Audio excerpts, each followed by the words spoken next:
যে আজকে ঐতিহাসিক 5ই আগস্ট 2025 আমরা বিপ্লবের প্রথম বার্ষিকী পালন করছি।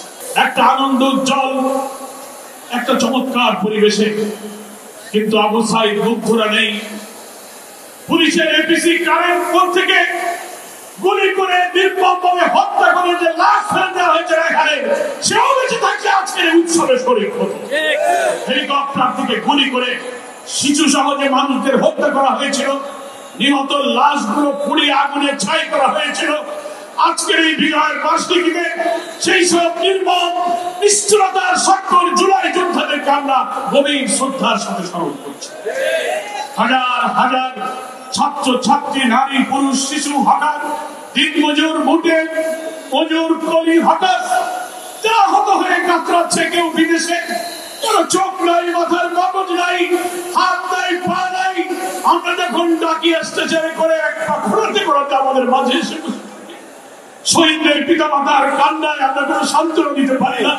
আজকে বিজয়ের দিনে আমরা সেই সব শোকাহত, আত্মত্যাগী, গর্বিত শহীদ এবং আহতদের এবং তার পরিবারদের গভীর শ্রদ্ধার সাথে স্মরণ করছি। আমরা আল্লাহর কাছে বলবো, আল্লাহ তুমি আর আমাদের জীবনগুলো নিয়ে না, এদেরকে বাঁচিয়ে রাখো।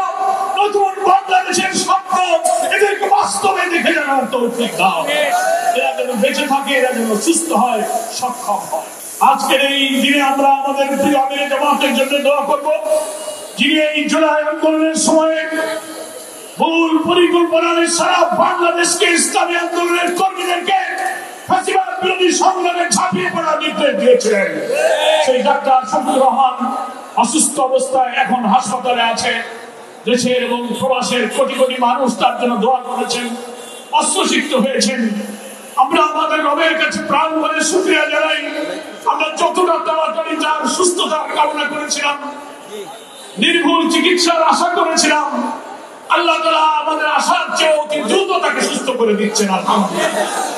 আমরা দোয়া করি আমাদের এই প্রিয় নেতাকে আল্লাহর নেক হায়াত দান করুন। নতুন বাংলাদেশের স্বপ্ন যিনি দেখেছেন, জাতীয় ঐক্যের ডাক যিনি দিয়েছেন, তার নেতৃত্বে বাংলাদেশে নতুন বাংলাদেশ আমরা গড়ব ইনশাআল্লাহ। লক্ষ কোটি মানুষের রক্তদান এবং আকাঙ্ক্ষার প্রতিফলন যেন জুলাই ডিক্লারেশনের মধ্যে আমরা দেখতে পাই। আমরা সংস্কারের জন্য সংবিধান সহ সব সংস্কারের যেসব প্রস্তাবে সকল দল ঐক্যমত হয়েছে, কিছু ব্যাপারে এখন ঐক্যমত হওয়ার প্রক্রিয়া চলছে। সবই তো হয়েছে একটি আগামী সুষ্ঠু নির্বাচনের মধ্য দিয়ে নতুন বাংলাদেশ গড়ার জন্য। কি বলেন, ঠিক কিনা? আমরা শুনতে পাচ্ছি না এই সংস্কারগুলো যা একমত হওয়া যাচ্ছে, এগুলো এখন বাস্তবায়ন হবে না।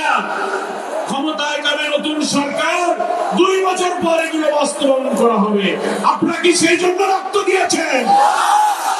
কোন দল ক্ষমতায় গেলে সকল দলের সার্বজনীন মতামতের ভিত্তিতে রাষ্ট্রীয় সংস্কারের প্রস্তাবগুলো বাস্তবায়ন করবেন কি করবে না তা নিয়ে জাতির সংশয় আছে।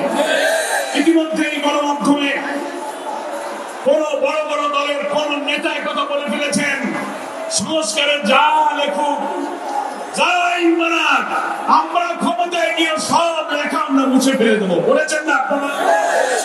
এই কারণে সংশয় তৈরি হয়। সেই জন্য আমরা বলবো, আগামী নির্বাচন যখনই হোক, কারণ উপদেষ্টা নির্বাচনে যে টাইমলাইন দিয়েছেন, আমরা আমাদের প্রিয় আমিরে জামাত বলেছেন কোনো অসুবিধা নেই, আমরা সেই নির্বাচনে অংশ নেব, প্রোভাইডেড সেই নির্বাচনের আগে সংস্কারের মৌলিক কাজ শেষ করতে হবে। শেষ না করে নির্বাচন আমরা মেনে নিতে পারি না। যারা এইসব নির্মমতা নিশ্চয়তা করে খুন করেছে, রক্ত লাল করেছে সারা দেশকে, তাদেরকেও নির্বাচনের আগে বিচারের মুখোমুখি করতে হবে। ষড়যন্ত্র যেন আমরা টের পাচ্ছি, এইগুলো করার আগেই তড়িঘড়ি করে একটা নির্বাচনের প্রস্তুতি নেবার মতো করে কোন ডিক্লারেশন, কোন সনদ প্রচিত হলে দেশ আবার বিক্ষোভে জ্বলে উঠবে ইনশাআল্লাহ।